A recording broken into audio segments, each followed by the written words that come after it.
doesn't sound good about selling your house for cash, doing it in as-is condition. Selling your house on your terms with a closing date that you choose. Frankly, it's a pretty awesome process, provided you're selling your property to the right buyer. The right buyer. What do I mean by that? Basically, you need to watch out for the wolves in sheep clothing.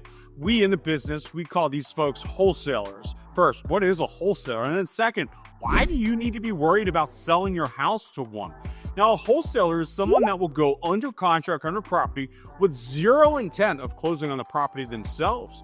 Their intent is to take that contract and then go sell it to another investor that's actually going to close on the property. The wholesaler will then earn what is called an assignment fee.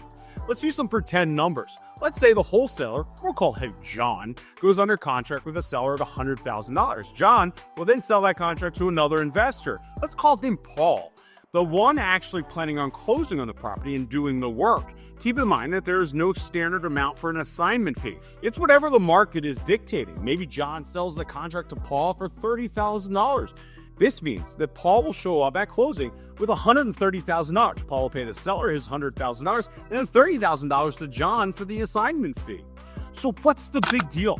And why do you as a seller need to be aware and worried about this? Consider it this way. You as a seller have a lot riding on this deal going through. You have never met the actual buyer. You have no idea who they are and what their qualifications are. Are they paying cash or are they financing the property?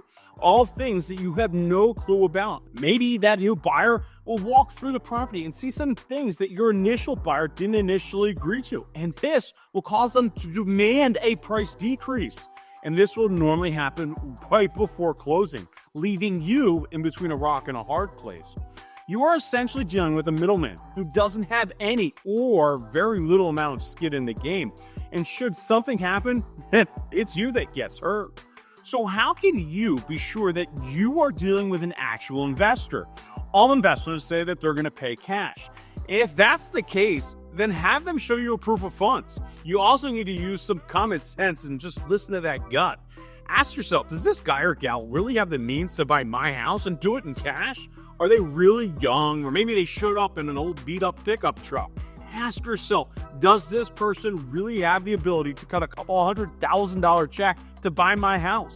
I mean, even something as simple as someone having an actual professional website, or one that I always look at is their email. If it's not a company email, it's at gmail.com or Yahoo or the ultimate tell at AOL.com, then they probably are not the professionals that they're leading themselves out to be. This one is tougher. But just asking the question, hearing their answer will most likely provide you the answer that you are really looking for.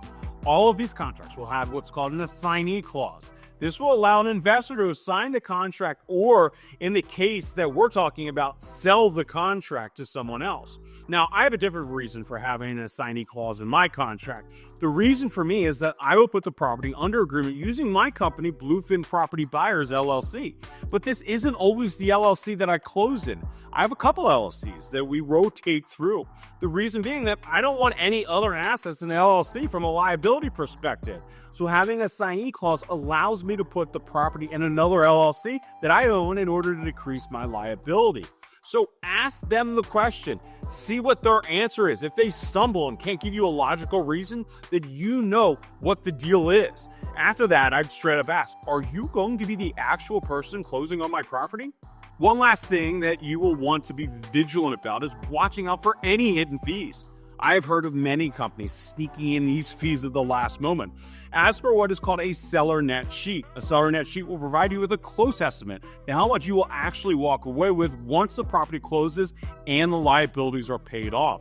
It's Chef Job with Bluefin Property Buyers. Selling to an investor makes a lot of sense for homeowners that are looking to sell and want a hassle-free process, or ones that need to sell their house in as-is condition, or for people that need to sell their house fast to maybe avoid foreclosure as an example. Investors will not pay full market value for a property, but that is the cost of convenience, speed, and ease. It's not for everyone. If you're wanting to sell your property and need to sell fast, or just want an easy, hassle-free sales process, then I invite you to reach out, as it would be a true pleasure to speak with you. You can reach me at 781-724-5674 or by email at jeff@bluefinbuyers.com.